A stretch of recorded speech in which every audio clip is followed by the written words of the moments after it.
Ciao a tutti e benvenuti o bentornati sul mio canale per un nuovo video di Fluid Art.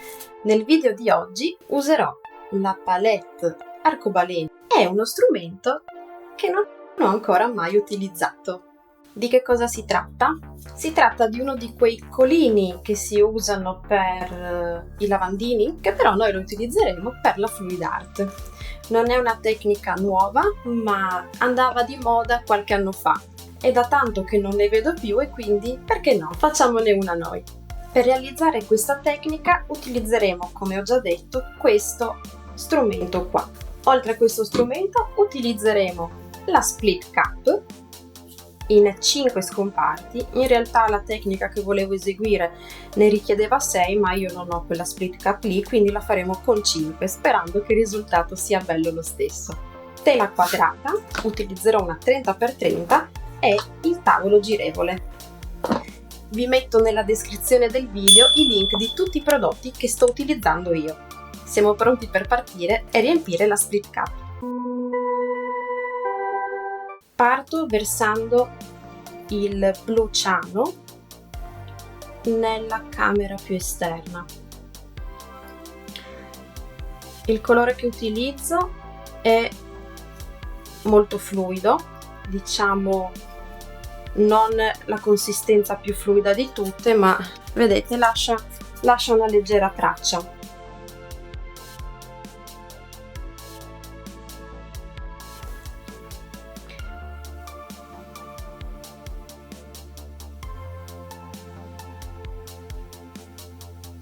I miei colori sono tutti quanti della marca Montmartre. Sono acrilici molto economici ma di buona qualità che consiglio sempre per la Fluid Art. E vedo che molti hanno seguito il mio consiglio.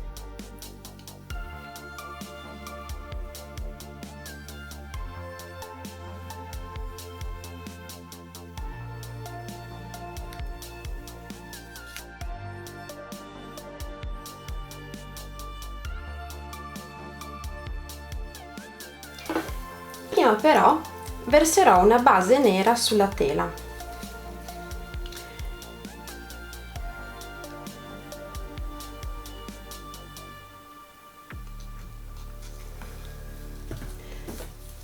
Versare una base, soprattutto quando si utilizza lo spin table, è molto utile. Si potrebbe usare anche solamente come flow extender ai lati della pozza che andiamo a versare in precedenza, ma se la versiamo subito e ricopriamo tutta la tela, il colore fluirà molto più facilmente, cosa che quando si utilizza lo spin table non è male. Potete versarla di qualsiasi colore, chiaramente, sempre meglio però utilizzare o bianco o nero o uno dei colori che utilizzate poi nella palette. Io ho scelto la base nera perché mi dà l'idea di creare più profondità e soprattutto perché poi ci sarà la presenza di questo colore nel centro e perché fa spiccare meglio secondo me i colori.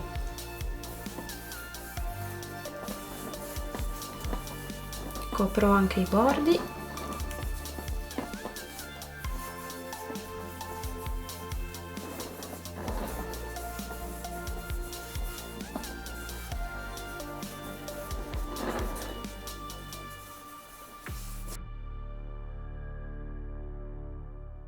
Ricordatevi anche di eliminare con il cannello le bollicine d'aria, che altrimenti creerebbero delle celle nere in questo caso, cosa che vorremmo evitare il più possibile. Posiziono il colino, chiamiamolo colino, nel centro e ora sono pronta per iniziare la colata. Farò una ring pour.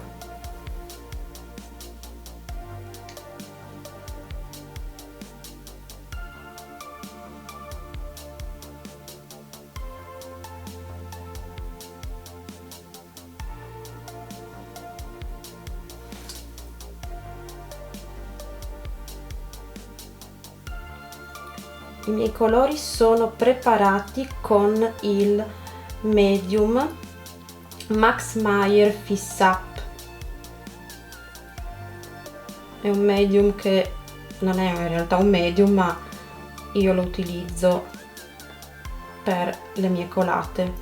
Non va bene per tutte le tecniche, però per queste tecniche qui dove non si cercano reazioni ma solamente pattern, direi che è perfetto, soprattutto se siete alle prime armi.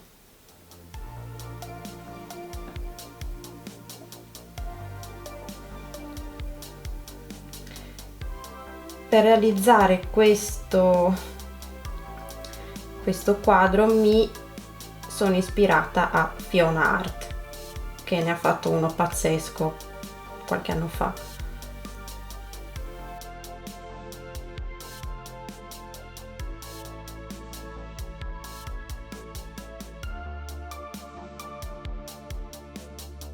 Sì, non è farina del mio sacco, ecco.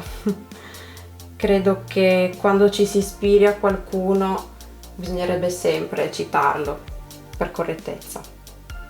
Allora adesso bisogna rimuovere il colino cercando di non far danni. Piano piano, perché dentro c'è ancora il colore che sta uscendo, e poi velocemente si tira via. Ok, non siamo proprio nel centro, ecco, adesso sì, però questo centro non mi piace molto.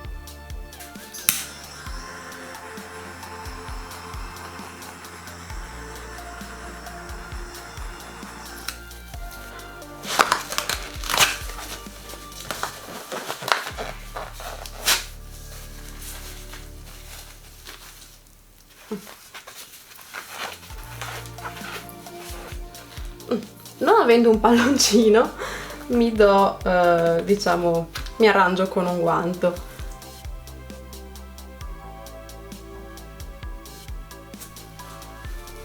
Sì. Ok, molto meglio. Bene, allora siamo pronti per girare.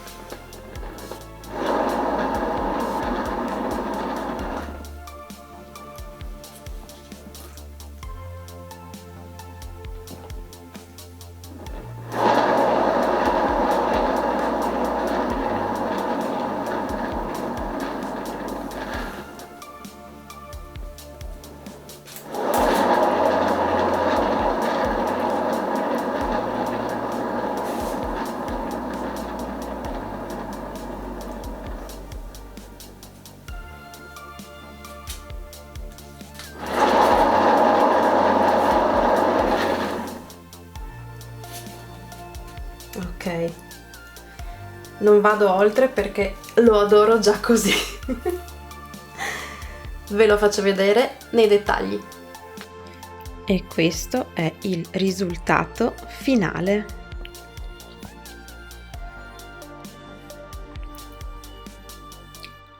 Guardate che meraviglia questi raggi, che anche se il colore comunque fra, chiamiamoli petali, è più chiaro, crea una profondità, in certi punti sembrano quasi, qua soprattutto, quasi 3D. Guardate che figata. Qua c'era una bolla che sono riuscita un po' a correggerla, ma purtroppo si vede ancora un po'.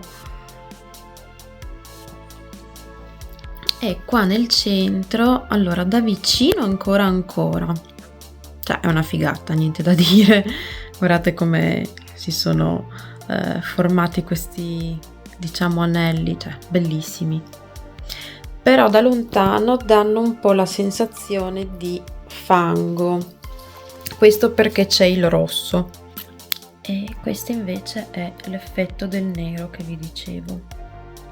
Spero che il risultato vi piaccia, grazie per aver guardato il mio video, io vi aspetto nel prossimo.